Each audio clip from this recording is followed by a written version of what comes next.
दोस्तों आपके साथ एक बहुत ही इम्पोर्टेंट वीडियो शेयर करने जा रही हूँ। इसमें हम GSTR 3B और GSTR 1 के बारे में बहुत ही इम्पोर्टेंट रिटर्न फाइलिंग से जुड़ा डिस्कशन करने वाले हैं। इस वीडियो को मिस मत कीजिएगा। चलिए वीडियो को करते हैं स्टार्ट। आगे बढ़ने से पहले अभी तक अगर आपने चैनल को सब्सक्राइब नहीं किया है तो जल्दी से सब्सक्राइब कर लीजिए।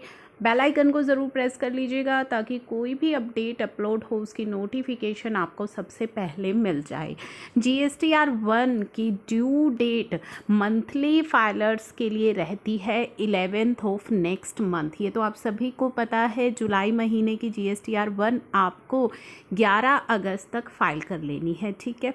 अगर आप क्वार्टरली फाइलर्स हैं तो उस केस में जो क्वार्टरली फाइलर्स को क्वार्टरली अपनी GSTR 1 फाइल करनी होती है, लेकिन फर्स्ट 2 मंथ्स में आपके पास ऑप्शन रहता है IFF फैसिलिटी का कि आप इस फैसिलिटी को यूज़ करके अपने इन्वॉइसेस अपलोड कर सकते हैं, फाइल कर सकते हैं और आगे अपना ITC ट्रांसफ़र कर सकते हैं, ठीक है।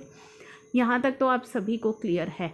अब दोस्तों परेशानी आपको कहाँ पे आ सकती है, क्योंकि GSTR 1 की फाइलिंग अब आप करने जा रहे हैं, लेकिन अगर आपने अभी तक अपनी लास्ट 2 मंथ्स की प्रीसीडिंग 2 GSTR 3B फाइल नहीं की है तो आप अपनी GSTR 1 की फाइलिंग नहीं कर पाएंगे और ना ही आप IFF फैसिलिटी का यूज़ कर पाएंगे। ऐसा क्यों?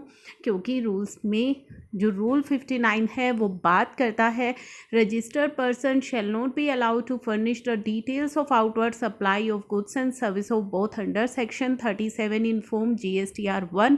अगर आपने अपनी प्रीसीडिंग 2 मंथ्स की GSTR 3B फर्निश नहीं करी तो मंथली फाइलर्स ने अगर अपनी प्रीसीडिंग 2 मंथ्स की GSTR 3B फाइल नहीं करी तो आप अपनी GSTR 1 की फाइलिंग नहीं कर पाएंगे। और अभी एक नया अपडेट भी पोर्टल पर आ चुका है। इर्रेस्पेक्टिव ऑफ योर टर्नओवर, आपका कुछ भी टर्नओवर हो, अगर आपने अपनी प्रीसीडिंग 2 मंथ्स की GSTR 3B फाइल नहीं करी तो 15 अगस्त के बाद आपकी ई-वे बिल जनरेशन फैसिलिटी को ब्लॉक कर दिया जाएगा। वो तो आई होप आपको सभी को क्लियर है, ठीक है। अगर आपने अप्रैल मई जून क्वार्टर की क्वार्टरली वालों ने अगर 3B फाइल नहीं की तो फिर आपका ई-वे बिल फैसिलिटी को ब्लॉक कर दिया जाएगा। अब अगर आपने, ठीक है, तो यहाँ पे हमने GSTR 1 मंथली वालों की तो बात कर ली कि 2 मंथ की अगर आपने 3B फाइल नहीं की तो आपकी जो है GSTR 1 फाइलिंग आपको नहीं करने दी जाएगी। अगर एक रजिस्टर्ड पर्सन ने जो कि क्वार्टरली फाइलर है उसको भी अपनी GSTR 1 फाइल नहीं करने दी जाएगी to furnish the details of outward supply, या फिर आप अपनी IFF फैसिलिटी को भी यूज़ नहीं कर पाएंगे if he has not furnish the return in 3B for the preceding tax period की अगर आपने 3B फाइल नहीं की है तो GSTR 3B की फाइलिंग बहुत ही मैंडेटरी है आपके लिए करना। Registered person who is restricted from using the amount, यानी कि 86B रूल जो है, you shall not be allowed to furnish the GSTR 1, या फिर आप IFF फैसिलिटी भी नहीं यूज़ कर पाएंगे if he has not the furnish 3B for the preceding tax period. अगर रूल 86B आप पर एप्लीकेबल है, वो 1% जो कैश में आपको टैक्स जमा कराना है, अगर आपने प्रीसीडिंग टैक्स पीरियड की 3B फाइल नहीं की तो ना ही तो आप अपनी GSTR 1 की फाइलिंग कर पाएंगे मंथली वाले, और क्वार्टरली वाले अपनी IFF को यूज़ नहीं कर पाएंगे। तो ये चीज़ आपको ध्यान में रखनी है। अभी भी अगर आपकी GSTR 3B पेंडिंग है तो उसे फाइल कर लीजिए। GSTR 3B फाइलिंग कितनी इम्पोर्टेंट हो चुकी है वो आप इन सभी रिस्ट्रिक्शन से अंदाज़ा लगा ही चुके होंगे।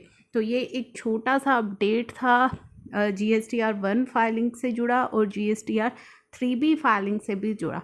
GSTR 1 की जो लेट फीस है उसको रैशनलाइज तो कर दिया गया है, लेकिन अभी पोर्टल आपसे चार्ज नहीं कर रहा।